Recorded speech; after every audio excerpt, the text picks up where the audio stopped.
హైదరాబాద్ నగరం ఓ mini India అని CM KCR అభివర్ణించారు. ఇక్కడ అన్ని రాష్ట్రాలు, అన్ని మతాలకు చెందిన ప్రజలు సూత్రభావంతో కలిసిమెలిసి బ్రతుకుతున్నారని అన్నారు.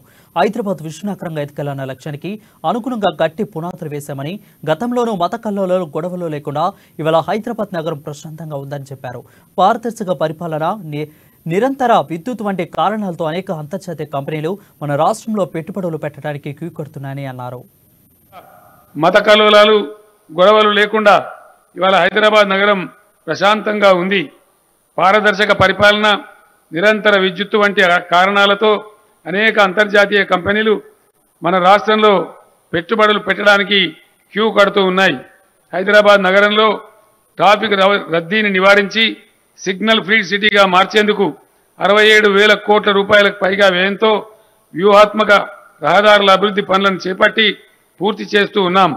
ఈ ఎస్ఆర్డీపీ పనులతో నగరంలో అద్భుతమైన రోడ్డు రవాణా సౌకర్యాలు అభివృద్ధి చేసుకుంటూ ఉన్నాం. ఇప్పటికే 20 ఫ్లైఓవర్లు పూర్తి చేసి ప్రారంభించుకున్నాం. అంతర్జాతీయ స్థాయిలో ఇప్పటిదాకా 36 పనులు పూర్తి చేశాం. హైదరాబాద్ నడిబొడ్డున హుస్సేన్ సాగర్ తీరంలో నూతనంగా నిర్మించిన సచివాలయ సౌధం, అమరవీరుల స్తూపం, 125 అడుగుల ఎత్తులో నిర్మించిన డాక్టర్ బాబాసాహెబ్ అంబేద్కర్ గారి విగ్రహం నగరానికి మరింత శోభను చేకూర్చాయి. హైదరాబాద్ నగరం నలువైపులా 69,000 కోట్ల రూపాయల వ్యయంతో మెట్రో రైలును విస్తరించాలని ప్రభుత్వం నిర్ణయం తీసుకున్నది. దీంతో హైదరాబాద్లో మొత్తం 415 కిలోమీటర్ల మెట్రో సౌకర్యం విస్తరించనున్నది. విశ్వనగరంగా మన నగరం మరింత